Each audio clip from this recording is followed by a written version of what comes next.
Of course, I grew up on the Wildcat Reservation. My name's Todd Labrador, and growing up on the Wildcat Reserve, which is it's about 20 miles or 20 minutes south from Kejimkujik National Park, and in a little community near little community called Milliga Mines.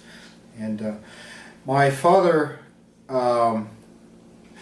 was raised there, but he was raised by my great-grandfather Joe Jeremy. And Joe Jeremy was born in 1874.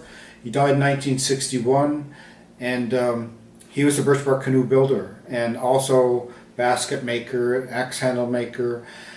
So when my father was raised by a great-grandfather, he saw all these things as a child. So he told me these stories when I was little about, how he grew up. And I got really interested in the old culture and the old ways, and the more I found out about it, the more I realized it was starting to become lost. So it was a huge effort from my father and myself to revive it, and that's what we wanted to do.